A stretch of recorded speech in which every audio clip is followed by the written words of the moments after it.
In the ongoing war between good and evil, between God and Satan, only one man, one being is so good-hearted, so pure and righteous as to thwart the beast himself. Oh no, just when I thought we'd won, it's Kevin Bacon.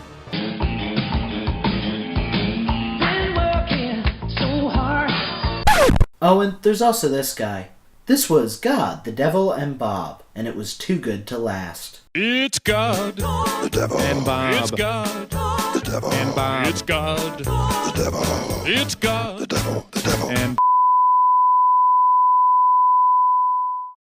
After several thousands of years of watching our universe evolve and watching mankind crawl out of the muck, God has decided that he's just, well, not that pleased with how it's turned out. Sometimes I think about chucking the whole thing and starting over. I can't tell you how glad I am to hear you say that. But after reconsidering a bit, God decides he's just not that kind of God and feels he should give humanity one more chance. So God decides he will have one person in all the world try and prove humanity's worth, and even lets the devil choose. Lucifer chooses Bob Allman. After a brief explanation of the situation, God lays the deal out in front of Bob and explains that he's humanity's last representative, tasked with constantly showing God that even in corrupted souls, good can win out over evil. that sounds like a lot of work.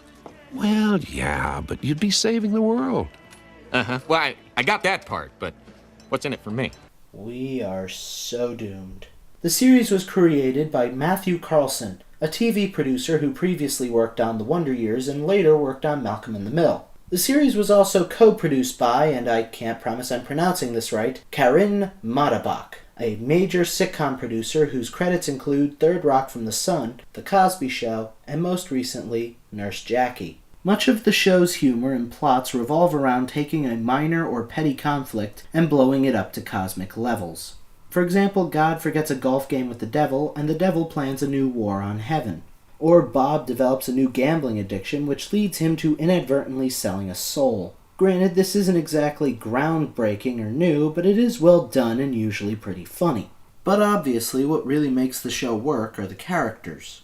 Most of the supporting cast is full of sitcom archetypes that we've all come to know, but they're well done enough that you can see past it. Bob himself gets more development purely from being a central character, but even he falls into the basic oafish but well-meaning father figure part. But again, he serves his purpose as the everyman, and his jokes usually work rather well, so there's nothing wrong with this.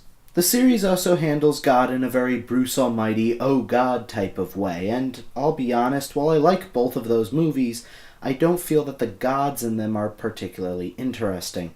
Don't get me wrong, I love seeing Morgan Freeman play God just like everybody else, but that's just it. I like seeing Freeman as God, not particularly this God. At first, that looks like it's going to be the gag for this God too, but as the series goes on, you can see them actually develop him more, and they actually, for lack of a better word, humanize him.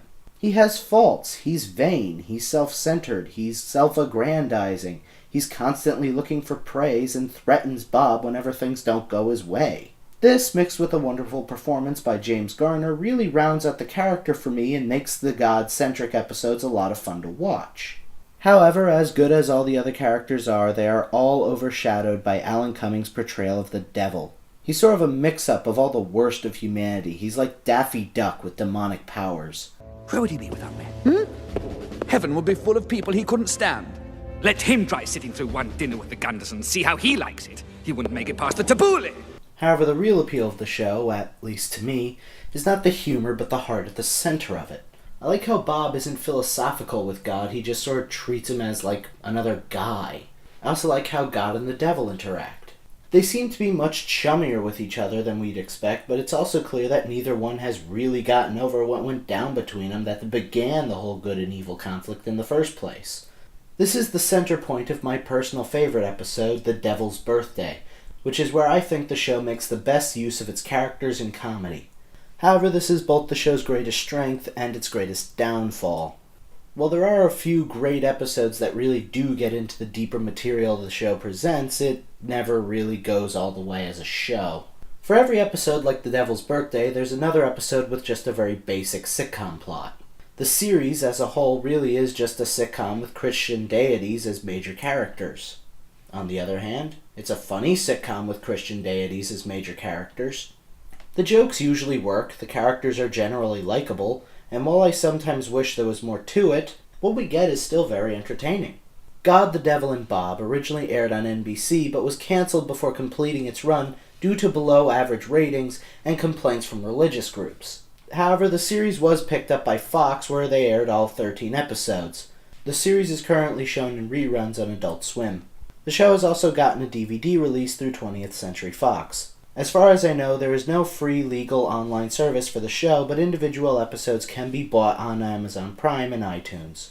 While not always as smart or unique as it could have been, the series' humor and potential is at least enough to warrant checking it out. Whether you side with good or evil, right or wrong, you may just find something to love in this quirky little cartoon. Now I gotta cut loose, put loose, kick off the Sunday shoes. Please, Louise, pull me up from my knees. Jack, get back, come on before we crack. Lose, your news, everybody cut loose. Jack, get back. Come on before we crack. Really makes you think.